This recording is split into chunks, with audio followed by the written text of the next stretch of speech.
வணக்கம். கோவை தெற்கு சட்டமன்ற தொகுதி தமிழக வெற்றிக் கழகத்தின் சார்பாக தளபதி அவர்களின் ஆசீர்வாதத்தோடு வேட்பாளராக களம் காண உள்ளோம். மிகப்பெரிய வெற்றியை நோக்கி நாங்கள் சென்று கொண்டிருக்கிறோம். எங்கள் கோவை தெற்கு பொறுத்த வரைக்கும் பார்த்திங்கன்னா நிர்வாகி, மாவட்டம், பகுதி, வார்டு இவங்களோட மிகப்பெரிய அரவணைப்பு, நிர்வாகிகளோட அரவணைப்பு பார்த்திங்கன்னா மிகப்பெரிய சப்போர்ட்டாக இருக்குது. அவங்களோட எழுச்சி, அவங்க வர்றது, தளபதி இத்தனை நாள் கழித்து அவரோட அரசியல் பிரவேசத்தில் பார்க்கும்போது மிகப்பெரிய லெவலில் பொதுமக்கள் கிட்ட அதை கொண்டு போய் ரீச் பண்ணி வச்சுருக்காங்க. நலத்திட்ட உதவிகள் எல்லாம் செஞ்சது இன்றைக்கி வரைக்கும் நம்ம இனிமேல் என்ன செய்ய போகிறோம் அப்படின்ற லெவலில் ரொம்ப நல்லா கொண்டு போயிட்டுருக்குறாங்க. இப்படி பிரச்சாரம் பண்ண பொதுமக்கள் என்னென்ன கோரிக்கைலாம் வச்சுருக்காங்க? இல்லை, மெயினாக நாங்கள் பிரச்சாரம் பண்ண போகும்போது அடித்தட்டு மக்கள்லேருந்து எல்லாருமே சொல்கிறது என்ன அப்படின்னு பார்த்தீங்க அப்படின்னா, அவங்களுக்கு சுகாதார சீர்கேடு ரொம்ப நிறையா இருக்குது. ஒரு கழிவுநீர் பிரச்சனையாகட்டும், சாக்கடை வசதியாகட்டும், மின் கம்பங்கள் வசதியாகட்டும், பின்னால் ஒதுக்குப்புறமாக இருக்கிற இடத்த க்ளீன் பண்ணாமல் கூட மிகப்பெரிய பாம்புகள்லாம் கூட வந்துட்டு போகுதுன்னு 69வது வார்டில் எல்லாருமே சொன்னாங்க. அந்த 69ல் வேலை பண்ணுறவங்க எல்லாம் பார்த்தீங்கன்னா பூராமே துப்புரவு பணியாளர்கள், எல்லாருமே தூய்மை பணியாளர்கள்லேருந்து வந்து எல்லாமே கார்பரேஷனில் வேலை பண்ணுறவங்க. அவங்களோட வீடுகளோட நிலைமையே அவ்வளோ இதாக இருக்குது. அவங்க எல்லாருமே அன்றாடம் கூலி வேலைக்கு போகிறாங்க. அவங்களுக்கே அரசாங்கம் சப்போர்ட் பண்ணி நிற்கலை அப்படின்னா எப்படி இதை எடுத்துக்கிறதுன்னு தெரியல. இந்த 5 வருஷமாக என்ன பண்ணிட்டு இருந்தாங்கன்னு தெரியல. நாங்கள் இன்றைக்கி உள்ளே போய் நூக்கன் கார்னர் உள்ளே போய் பார்க்கும்போது எங்களுக்கு தெரியும். அதை பற்றி எல்லா வேட்பாளர் வருவாங்க, நிற்பாங்க, போயிடுவாங்கன்றாங்க. அவசர அவசரமாக அது செய்கிறாங்க, அவசர அவசரமாக இது செய்கிறாங்க. ஏதோ படத்தில் வர்ற மாதிரி 2026 ரோடு போட்டாங்கன்னா எலெக்ஷன் வருதுன்ற மாதிரி தான் எல்லாம் நடந்துகிட்டு இருக்குது. அதை கண்கூட நாங்களும் பார்த்தோம். இப்போ நான் இது எப்படி சொல்கிறேன்னா, திடீர்னு நான் உள்ளே வந்தால் நீங்களாம் இருப்பீங்கன்னு எனக்கு எதிர்பார்க்கவே இல்லை. திடீர்னு நீங்கள் உள்ளே வர்றீங்க, உங்கள்கிட்ட நான் சொல்லக்கூடிய பாயிண்ட்டு இன்றைக்கி காலையில் அவங்க சொன்னதை அப்படியே சொல்கிற வேண்டிக்கு ஒரு வாய்ப்பு கிடச்சிச்சு. என்ன காரணம்னு பார்த்தீங்க அப்படின்னா, அவங்களுக்கு 5 வருஷமாகவே அவங்களோட நிறை குறையை பார்க்காம இல்லை, 15-20 வருஷமாகவே யாரும் பார்க்கல. அதுதான் மிகப்பெரிய இதாக இருக்குது அந்த இடத்துல. இப்போ மாநகர மையப்பகுதியில் இருக்கீங்க நீங்கள். இப்போ கிராமங்கள்னால் உங்களுக்கு அத்தியாவசியம் நிறையா இருக்கும். இங்கே சிட்டிக்குள்ளே பூரா விஐபிலேருந்து சாதாரண மக்கள் வரைக்கும் இருக்காங்க. அவங்களோட மனநிலை எப்படி இருக்கும்? நமக்கு தமிழக வெற்றிக் கழகத்தை மிகப்பெரிய ஆரவாரத்தோடு வரவேற்கிறாங்க. அதில் எந்த ஒரு துளி மாற்று கருத்து இல்லை. குறிப்பாக பார்த்தீங்கன்னா இளைஞர்கள், பெண்கள் எழுச்சி, இளம்பெண்கள் எழுச்சி, ஏதோ மாற்றம் வராதா? நம்ம அண்ணன் வந்திருக்காரு, நம்ம தளபதி வந்திருக்காரு, இதனால் நமக்கு ஒரு மாற்றம் வராதா? எல்லாருமே இப்போ நீங்கள் வர்றதுக்கு முன்னால் துப்புரவு பணியாளர்கள் 6 பேர் இந்த பக்கம் போயிட்டு இருந்திருக்காங்க. ஆனால் நம்ம சட்டமன்ற ஆஃபீஸு உள்ளே வந்து பார்த்துட்டு போகலாம் அப்படின்ட்டு உள்ளே வந்து அவங்க வந்து பேசிட்டு போகிறாங்க. வந்து சொன்னோன்னே எங்களுக்கு என்ன செய்வார்? இத்தனை வருஷம் சொன்னவங்களே ஏமாற்றிட்டு போயிட்டாங்க, என்ன செய்வார்? இதுதான் கேட்குறாங்க. இப்போ நீங்கள் போகிற ஒவ்வொரு பகுதியிலும் எந்தெந்த மாதிரி மக்களோட வரவேற்பு பார்த்தீங்கன்னா, ஆரவாரம் பண்ணி விசில் ஊதி எங்களை வரவேற்று அவங்கவுங்க வீட்டில் மலர் தூவி மரியாதை கொடுத்து அவங்களோட நிறை குறைகளை சொல்கிறதுக்கு முன் வர்றாங்க. அடுத்த கட்சிக்காரங்கன்னா வரமாட்டாங்க பயந்துட்டு. நாங்கன்றதுனால ஈஸியாக வந்து எங்களை அப்ரோச் பண்ணுறதுக்கு வெளியே வந்து வாசல் வரைக்கும் வராங்க. 4 மாடி 5 மாடியில் இருந்தாலும் கீழே இறங்கி வந்து கட்டி தழுவி ஆராய்ச்சி எடுத்து வரவேற்று உள்ளே கூப்பிட்டு போய் நிறை குறைகளை சொல்கிறாங்க. காந்திபுரம் மையப்பகுதியில் நீங்கள் அலுவலகத்தை வச்சுருக்கீங்க.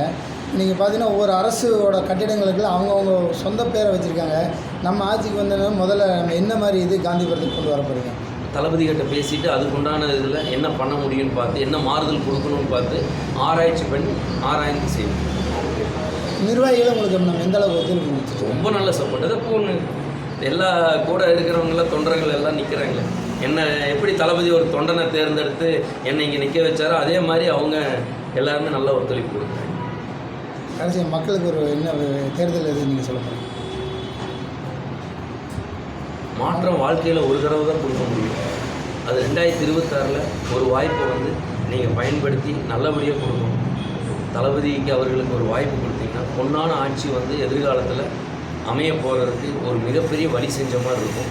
இது வந்து ஒரு முன் உதாரணமாக இருக்கும். ஒவ்வொரு துறை எப்படி இருக்குது. திருமண பக்கமெல்லாம் மழையை காணான்றாங்க, திருமண பக்கமெல்லாம் மணலை காணான்றாங்க, திருமண பக்கமெல்லாம் தண்ணி இல்லைன்றாங்க, செக் டேம் இல்லைன்றாங்க, விவசாயிகள் கும்பிட்றாங்க. வாழ்க்கையோட அத்தியாவசியமே சிலவங்களுக்கெல்லாம் கிடைக்க மாட்டேன்றாங்க. இருக்கிற மாதிரியே இருக்கிறான், இல்லாத மாதிரியே இருக்கிறான். என்ன நடக்குதுன்னே ஒன்றும் புரிய மாட்டேங்குது. இது எப்படி எடுத்து நீ செஞ்சு கொண்டு வர்றதுன்றது மிகப்பெரிய திட்டம். ஏன்னா கிட்டத்தட்ட இவங்க ஒரு 5-6 வருஷம் இவங்க அடித்தது பண்ணது இவங்களோட எல்லாம் பார்த்தீங்கன்னா ஒரு குடும்ப ஆட்சியாகவே மன்னராட்சி மாதிரியே நடத்திட்டு போயிட்டு இருக்கிறாங்க. மக்களுக்கான ஆட்சியுமே இவங்க கொண்டு வந்து நடத்தலை.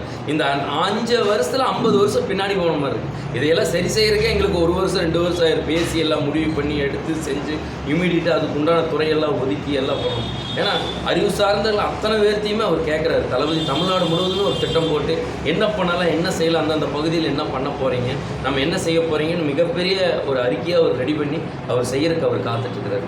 ஒரு வாய்ப்பு கொடுங்க, பொதுமக்களாகிய நீங்கள் ஒரு வாய்ப்பு கொடுத்தா மட்டுமே தான் ஒரு சாமானியர் எல்லாத்தையும் விட்டுட்டு வர்றாரு.